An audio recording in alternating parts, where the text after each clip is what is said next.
எல்லோருக்கும் வணக்கம். நான் ஈரோட்லேருந்து அட்வொகேட் செந்தில்குமார் உங்களுக்காக இந்த பதிவு போடுறேன்.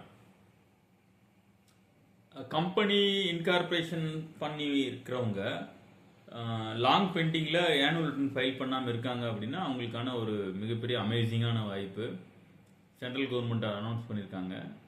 இந்த ஸ்கீமுக்குள்ளே அமிட்டி ஸ்கீமுக்குள்ளே புதுசாக இது வரைக்கும் பண்ணலை, இப்போ பண்ணியிருக்காங்க. 2017 அப்புறம் பண்ண எல்லா ப்ரைவேட் லிமிடெட் கம்பெனிக்கு இது பொருந்தும். ஒரு 5 வருஷம் ஒருத்தங்க ரிட்டர்ன் ஃபைல் பண்ணல அப்படின்னா வருஷத்துக்கு 2 லட்ச ரூபா வரைக்கும் பெனால்ட்டி வர்றதுக்கான வாய்ப்பு இருக்கும். அப்படின்னா 5 வருஷத்துக்கு 10 லட்ச ரூபா பெனால்ட்டி வரும்.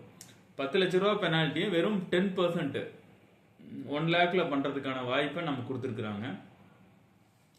இது நீங்கள் 15/4/2026 ஜூலை 15 வரைக்கும் இந்த ஆப்பர்ச்சுனிட்டியை நீங்கள் பயன்படுத்திக்கலாம். அடிஷ்னல் ஃபீஸு பெர் டே 100லாம் எதுவுமே இல்லாமல் அடிஷ்னல் ஃபீஸ் என்ன வருதோ அதில் வெறும் 10% மட்டும் கட்டினா போதும். 1 லட்ச ரூபா பெனால்ட்டி வருது, லேட் ஃபீ வருதுன்னா 10,000 ரூபா உங்களுக்கு நீங்கள் கட்டினீங்கன்னா மட்டும் போதும். இதே மாதிரி ஸ்ட்ரைக் ஆஃப் பண்ணுறீங்க, கம்பெனியை ரிமூவ் பண்ணணும்னு நினைக்கிறீங்கன்னா அதுக்கு 25% மட்டும் கட்டினா போதுங்கிற ஸ்கீம் அனௌன்ஸ் பண்ணியிருக்காங்க. இந்த வாய்ப்பை கண்டிப்பாக எல்லாரும் பயன்படுத்திங்க, மற்றவங்களுக்கு ஷேர் பண்ணுங்கள். ப்ரைவேட் லிமிடெட் வச்சிருக்கிறவங்க, ஏன்னா இதை நீங்கள் பண்ணல அப்படின்னா டைரக்டர் பர்சனலாக லைபிள் ஆவாங்க, டைரக்டர் டிஸ்குவாலிஃபிகேஷன் ஆவாங்க. நீங்கள் இன்னொரு கம்பெனிக்கு டைரக்டர் ஆக முடியாது. தெரிந்தோ தெரியாமல் நீங்கள் ஒரு ப்ரைவேட் லிமிடெட் கம்பெனி ஆரம்பித்து அதுக்கு நீங்கள் ஃபைலிங்கை சரியாக பண்ணாமல் இருந்தீங்க அப்படின்னா இந்த வாய்ப்பை ஏப்ரல் 15 கிடைக்கக்கூடிய வாய்ப்பை பயன்படுத்திக்கிங்க. இது எல்லாருக்கும் ஷேர் பண்ணுங்கள், மற்றவங்களுக்கு பயனுள்ளதாக இருக்கும்.